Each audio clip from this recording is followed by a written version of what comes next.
I look back at my life and I think about all these little things that led to who I am today.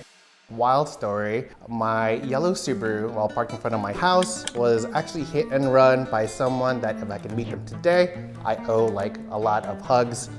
So this car, she has a name, her name is Ella. She has a turbo, she's manual. To see her with this little boo-boo broke my heart. When we found out that the repairs were gonna be like around $1,500 to $2,000, that to us was like a month's worth of working. I decided to just randomly invite friends over. We made a big batch of our banana pudding. It was at that moment that one of our friends suggested, hey, why don't you sell this to raise money to fix your car? And I think the response was pretty surprising, yeah.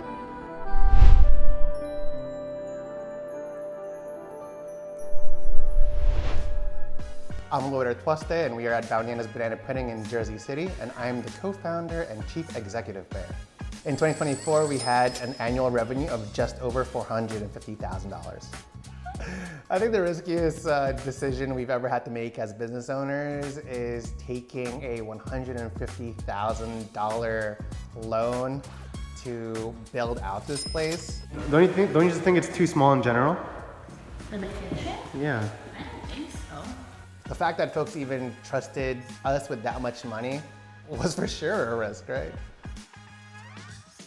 As broke college kids in their early 20s, we spent many trips and many fares going into New York City, which is like a 15-minute drive away. And of course, we would stop by, at the time, our favorite banana pudding spot, Magnolia Bakery.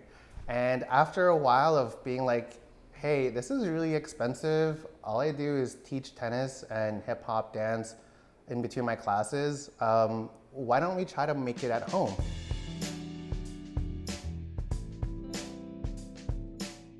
Everything is hand layered, everything is hand cut. We don't take any shortcuts to ensure that we have the perfect bite in every scoop. So we got the mousse, the wafers, the fresh fruits, and it takes a lot of love and TLC to ensure that everything is like chef's kiss.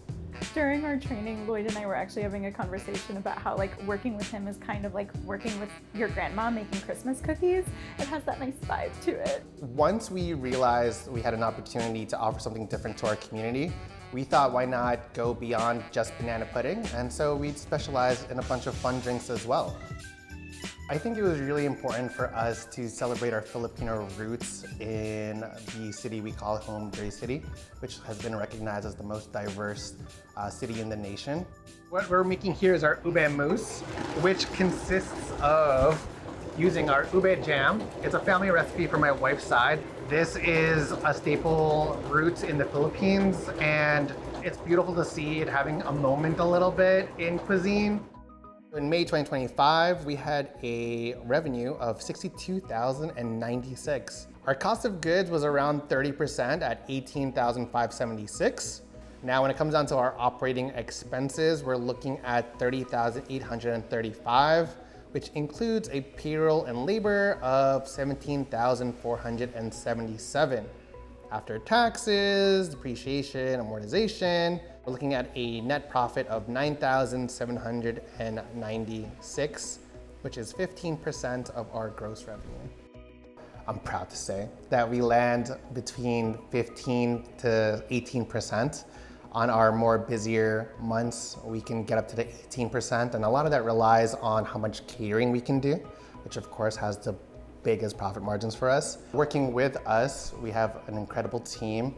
We not only have 12 team members here at our scoop shop in Jersey City and over at Smorgasburg in Brooklyn, but we also have a few team members that are located in the Philippines and also in Nigeria that help with admin things and pretty much anything you can do online. I think the least glamorous part of owning a business like ours are on the days that you are either supposed to do a catering gig outside or set up an outdoor market. How many cream and cookies is that? Yeah. Perfect. 2 of these, please. Yeah. And then it's raining, and it's raining for 8 hours, and there's nothing but you and your crew, and you know you gotta be the one to to be like positive and be like, guys, it's just raining. The earth needs a watering. It's all good. So one of the moments that I realized that this was going to be a real possibility, we can actually have a scoop shop, I can actually turn this into a career, was when I won a $15,000 grant for a business plan competition hosted by Jersey City. Guess I won $15,000. Yeah! Congrats! I'm so happy. That moment of picking up Trisha from her court internship, I think that's when the real work started to begin to actually turn this place into a reality. I could not have created this company without her. I could not be where I am without her. Currently, she is our chief creative bear, but she is also a labor, law, and employment attorney. She is the breadwinner for our house, which I'm proud to say. I have no pride about not being the breadwinner for us, and all the pride to be able to call her my wife. Thanks to Trisha, I have health insurance, I have medical, I have dental. A lot of folks wonder why the bear. So when my wife and I started dating 14 years ago, not only did we call each other Bao Bao, which means precious treasure in Mandarin, but we would call each other Bao Bao Bear. At the very beginning, we knew that we had to reinvest back into the business if we really wanted it to grow.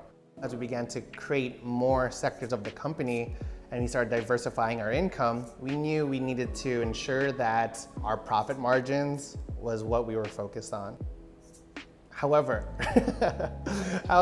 there have been times where, because the top line revenue, the gross revenue was looking so fantastic, we kind of lost focus of that profit margin, where we started chasing top line revenue and gross revenue. And a perfect example of that is in 2023. We had 3 stores. When we went from 3 stores to 2 and then to 1, it was a complete existential crisis. You go from being posted by Bella Hadid and all these other celebrities to, quote unquote, just a scoop shop in Jersey City. I had to learn it the hard way, but it's not about how much you make as a company, it's about how much you can actually take home. I'm gonna go to my fellow Filipinos over here first. Funny enough, I've never met them yet. What's up, guys? I think the proudest moment that I've had of running this business is being able to go through the trials and tribulations of having 3 stores, 750K revenue, having to realize that isn't necessarily the answer, losing myself in the process, finding myself again, being able to be where I am today. It's a lot more grounded, knowing that it's not about how much you make as a company or even how much you take home. It's about the peace that you can find